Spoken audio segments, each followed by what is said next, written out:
दुनिया में बहुत कम ग्रंथ हैं प्रसिद्ध ऊंचे जिनको कहने या लिखने के पीछे प्रमुख उद्देश्यों में ही एक उद्देश्य था जाति व्यवस्था की व्यर्थता को और मूर्खता को प्रदर्शित करना। उनमें से एक है भगवद गीता। तो ये तो छोड़िए कि भगवद गीता से किसी भी तरह जाति व्यवस्था के लिए समर्थन हासिल किया जा सकता है। गीता कही ही गई है जाति व्यवस्था को जड़ से उखाड़ देने के लिए। अर्जुन के जो मन में आशंका है तो कह रहे हैं हमारी स्त्रियां चली जाएंगी और वो जाकर के निचले वर्णों से संतानें पैदा कर लेंगी, वो संतानें वर्णशंकर कहलाती हैं। वर्णशंकर अच्छा नहीं माना जाता। उसके बाद अब क्या कह रहे हैं तो वर्णशंकर पैदा होगा। वर्णशंकर पितृ श्राद्ध के समय जब तर्पण अर्पण होगा तो वो स्वीकार नहीं करेंगे क्योंकि तो वर्णशंकर है। ये सब चलता था, ये तब भी चलता था, ये आज भी चल रहा है। आपने पूछा ना गीता क्यों पढ़ा रहे हो, क्योंकि गीता जिन समस्याओं का सामना कर रही थी वो समस्याएं आज भी हैं। गीता उन बिरले ग्रंथों में से एक है जो जाति को काटने के लिए लिखा गया है। गीता का एक एक श्लोक जाति के खिलाफ गर्जना कर रहा है। सभी को जय श्री कृष्ण। तो आज हम भगवद गीता के अध्ययन को आगे बढ़ाते हुए लोगों को भी उत्तर देंगे जो लोग अर्जुन के द्वारा जो बात की गई उसको अज्ञान, उसको झूठ, असत्य ये सब सिद्ध करने में लगे हुए हैं। तो सबसे पहले हमें हमारे ध्यान को कहाँ केंद्रित करना पड़ेगा? दूसरे अध्याय के 11वें श्लोक पर। यहाँ पर भगवान बोल रहे हैं, हे अर्जुन, तू ना शोक करने योग्य मनुष्यों के लिए शोक करता है और पंडितों के से वचनों को कहता है। तो यदि अर्जुन टोटली पूर्ण रूप से अनुचित, असत्य, गलत ही कह रहा होता है ना, अपने तर्क जो दे रहा है वो युद्ध ना करने के लिए, वो सारे ही यदि गलत होते, असत्य होता, तो भगवान ये ना कहते कि पंडितों के से वचनों को कह रहे, वो कहते कि पंडितों के विरुद्ध वचनों को कह रहा है। परंतु यहाँ पर भगवान ये बता रहे हैं कि तू पंडितों के से वचनों को तो कह रहा है, यानी तो अर्जुन अपनी पूरी बात में जितने भी उसने तर्क कारण दिए युद्ध ना करने के लिए, उसमें कहीं तो पंडितों वाली बात कही है, कहीं तो ज्ञानी वाली बात कही है। पंडित कौन?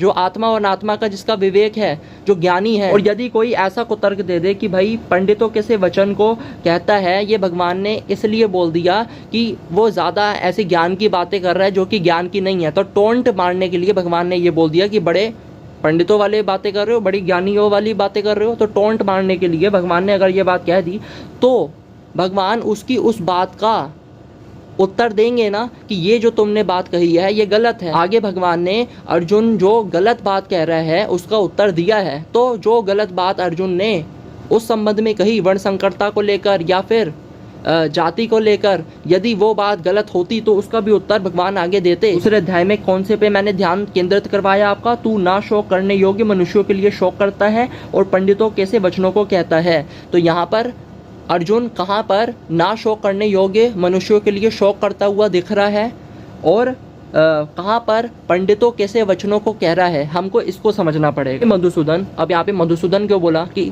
आपने तो मधुसूदन नामक राक्षस को मारा है, परंतु मुझे किससे आप लड़वा रहे हैं? हे मधुसूदन, मुझे मारने पर भी अथवा तीनों लोकों के राज्य के लिए भी मैं इन सबको मारना नहीं चाहता, फिर पृथ्वी के लिए तो कहना ही क्या। हे जनार्दन, धृतराष्ट्र के पुत्रों को मारकर हमें क्या प्रसन्नता होगी? इन आतताइयों को मारकर तो हमें पाप ही लगेगा। अब यहाँ पर आपको थोड़ा लिंक करवाता हूँ। मैंने जो आपको बोला, तू ना शोक करने योग्य मनुष्यों के लिए शोक करता है और पंडितों के से वचनों को कहता है। अब यहाँ पे वही बात आ गई, अर्जुन ना शोक करने योग्य मनुष्यों के लिए ही शोक करता हुआ दिख रहा है, इसलिए उसने ये तक बात कह दी कि इन आतताइयों को, यानी अर्जुन के मन में दुर्योधन, यहाँ पे बोला ना धृतराष्ट्र के पुत्रों को मारकर हमें क्या प्रसन्नता होगी, यानी अर्जुन धृतराष्ट्र के पुत्रों के लिए कह रहा है। और अर्जुन के मन में अभी भी वो भावना है जो शुरू में थी ना कि दुर्बुद्धि दुर्योधन के समर्थन में कौन कौन राजा आए हैं, मैं उनको देखना चाहता हूँ, युद्ध की इच्छा वाले जितने राजा आए हैं मैं उनको देखना चाहता हूँ। तो जो वो दुर्बुद्धि दुर्योधन और वो जो अंदर की भावना थी अर्जुन की, वही वहाँ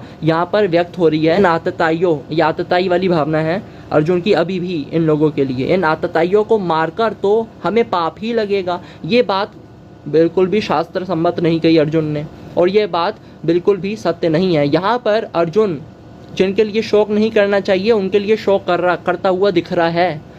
कैसे?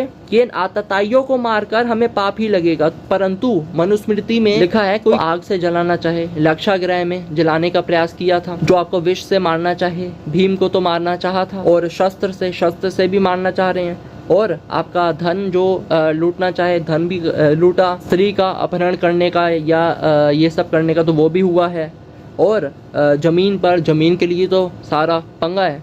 तो ये सारी चीज़ें जिन पर घटित हो रही हैं वो कौन होता है? वो आतताई होता है। एक भी चीज़ हट गई तो वो आतताई नहीं हुआ।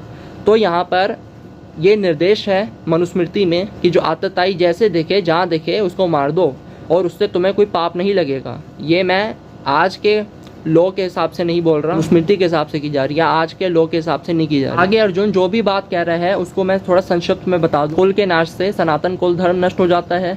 सनातन कुल धर्म के नष्ट होने से कुल में पाप अधर्म बढ़ जाता है। कुल में पाप बढ़ जाने से स्त्रियां दूषित हो जाती हैं। स्त्रियों के दूषित हो जाने से वर्ण संकरता उत्पन्न होती है। वर्ण संकरता उत्पन्न होने के कारण कुल को नरक में वो ले जाती है वर्ण संकरता। इसके पश्चात पितर लोग श्राद्ध और तर्पण से वंचित हो जाते हैं और अधोगति को प्राप्त होते हैं। यहाँ से सिद्ध क्या हो गया इस बात से कि पितर हैं इसलिए वो अधोगति को, इसलिए पतंती पितरों, जो पितर हैं वो नीचे जो गिर रहे हैं, इसका अर्थ है कि पितर हैं। और यही चीज़ महाभारत में भी आई है कि भीष्म पितामह जब ये श्राद्ध आदि क्रिया कर रहे होते हैं तो उसको स्वीकार करने के लिए उनके पूर्वज जो हैं वो हाथ आगे ले आते हैं, परंतु वो कहते हैं मैं समझ गया आप आगे आपने हाथ ले आए व्यक्त रूप से, परंतु ये आगे ना करें क्योंकि जिनके फिर हाथ नहीं आएंगे उनका ऐसा दिखेगा कि स्वीकार नहीं किया। और आगे क्या कि इन वर्ण संकर कारक दोषों से कुल घातियों के सनातन कुल धर्म और जाति धर्म नष्ट हो जाता है। जाति धर्म कुल धर्म शाश्वतः, कि जाति धर्म है वो, जो कुल धर्म है वो शाश्वत है, नित्य स्थायी है, कभी ना बदलने वाला। ठीक है, तो यहाँ पे जो बात कर रहे हैं कि भी जो जाति है ये जाति को हटाने के लिए, जाति व्यवस्था को ध्वस्त करने के लिए भगवत गीता में बात की है, तो वो हो ही नहीं सकती, ध्वस्त हो ही नहीं सकती, मिट सकती ही नहीं, जड़ से उखाड़ सकते ही नहीं जाति व्यवस्था को। तो जो ये ऐसी बातें कह रहे हैं कि जाति व्यवस्था को तोड़ने के लिए, ख़त्म करने के लिए, है ना, जड़ से उखाड़ने के लिए भगवत गीता को बोला गया। भगवत गीता पूरी इसी चीज़ को लेकर है। तो मैं उनसे पूछना चाहता हूँ कि शाश्वत का अर्थ क्या होता है, क्या समझते हैं वो शाश्वत का अर्थ। आगे क्या, हे जनार्दन जिनका कुल धर्म नष्ट हो गया है ऐसे मनुष्यों का अनिश्चित काल तक नरक में वास होता है, ऐसा हम सुनते आए हैं। तो अब लोग ऐसा भी कुतर्क करते हैं कि क्योंकि अर्जुन ने बोल दिया कि हम ऐसा हम सुनते आए हैं, तो ये जो सुनते आए हैं ये उस समय समाज में चलती गई अंधविश्वास की बातें हैं जो अर्जुन ने भी सुनी और वो भी कहने लग गया। तो ये कोई तर्क नहीं हुआ कि सुनते आए हैं, इस बात से ये हो जाए कि भाई ये बेकार की असत्य बातें हैं, ये अंधविश्वास है। सुनते आए तो हम अपने जितने हमारे ग्रंथ हैं उनको भी तो सुनते आए हैं। ये बताइए कि किसके कान में श्री कृष्ण स्वयं ज्ञान दे गए, ये बता दें। सुनते ही तो आए हैं। श्री कृष्ण की भी बात, भगवत गीता भी हमारे पास कैसे आई है, परंपरा प्राप्त आचार्यों के द्वारा। हमारी जितनी प्रमाणिक परंपराएं हैं उनके द्वारा, गुरु शिष्य परंपरा के द्वारा ही हम ये ज्ञान सुनते आए हैं। तो सुनने वाली हर चीज़ अंधविश्वास नहीं होती।